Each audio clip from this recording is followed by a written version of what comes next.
The first time I carried concealed into a bank, I was nervous. Not because I didn't know the law, I made sure to check that before I got out of the car, but when I first got inside, I was surprised on how aware I suddenly felt. Now, banks are controlled environments, and a majority of them are private businesses. And once you start carrying, you start noticing things that you never really paid attention to before, especially cameras. Now, I want to come back to that experience later in this video because there's a bigger lesson in it, but that moment connects us directly to what I want to talk about today. Let's talk about something that most people don't realize until they've been carrying for a while. And that's what works on day one doesn't always work long term. And that's not a failure, that's just part of the process. Early on, carrying feels loud, especially internally, because you're paying more attention on yourself more than anything else. You're more aware of your clothing, your movement, and where things sit when you bend or reach. You pretty much think you're printing all the time and you're wondering if people can tell, especially in a bank. What surprised me is that awareness is sort of reversed when you start carrying. You focus more on you before it ever turns outward and into your environment. You're not really scanning yet, you're scanning more of yourself. That phase doesn't mean that you're doing it wrong, it just means that you're learning how to settle into the responsibility. One of the first realities I ran into was my wardrobe. What I already owned didn't really support the decision that I made to carry, and nobody really prepares you for that. Your clothes, your routine, where you're going during your day, all of that matters more than people expect. And the tricky part is you really can't try before you buy with most of this stuff, and it's a lot of trial and error. And sometimes that experimentation costs money, but it's also how you learn on what actually fits you in real life. For me, my routine made things real pretty quick. I coach hockey regularly, and that means that I'm on the ice quite often. Now, I'm sure someone in the comments will say, just bring it on the ice with you. Well, for me, that wasn't realistic, so I found out that it was just easier to leave it locked up in my car because I'm not just going to leave it in my gear bag unattended, even if it's in a lockbox. Now, managing these transitions to and from the rink takes some time to get used to, but it was a quick reality check for me. Once you start carrying, you don't really get to be careless about these types of things anymore.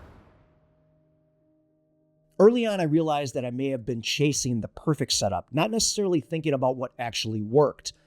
And I definitely was leaning a little bit too much to what I saw online. I wasn't chasing comfort yet, or even practicality.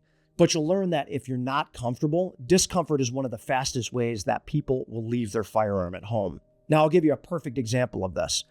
I bought a sling bag. Now, it looked like it made sense, but I'm not really an accessory guy, and it never really felt like me. It was awkward and it demanded attention. That was about $150 gone, but it taught me something important.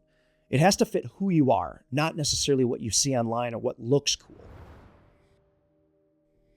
Over time, carrying just became a part of my routine, and a lot of that other stuff started to fade into the background. My family knows, and even my 6-year-old daughter knows, and that was intentional.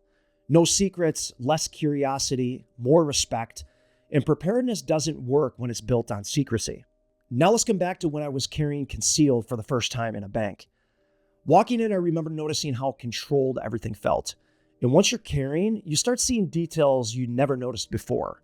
Cameras are everywhere. Not just the obvious ones mounted up high, but smaller ones tucked into places that I would have completely ignored in the past. Obviously near the teller stations, but I even noticed some that looked like they were in the decorative plants, and even near the cup holders where you can grab a cup of coffee. Now, that awareness wasn't fear, it was just new.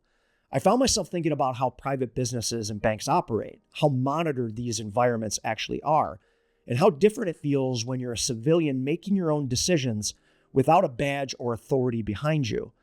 Legally, I knew I was fine, but emotionally, I hadn't really settled in yet. I remember thinking, am I printing? Do they notice me? I felt like every look that I got, they were sizing me up and trying to notice whether or not I was carrying a firearm. And I even remember thinking, should I be carrying right now, especially in a bank? And that moment taught me something important. Being allowed to carry and being comfortable carrying are two very different things.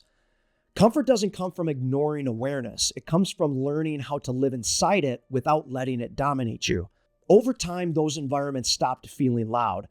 The awareness balanced out and it turned outward where it belongs instead of staying locked inward. That bank visit wasn't about danger, it was about adjustment. And that adjustment is a part of every concealed carrier's journey, whether people talk about it or not. If something doesn't work for you early on, that's not failure, it's education. That's just the price of admission, and it's sort of a rite of passage. Most people don't stop caring because they don't care. They stop because their setup doesn't fit their real life. What works today may change later, and that doesn't mean that you're doing it wrong. It means that you're learning. And that's exactly what this channel is for. Now, I'd love to learn more about your journey, so if you have a story, be sure to leave it in the comments below. And as always, thanks for watching, stay safe, stay prepared, and I'll see you on the next video.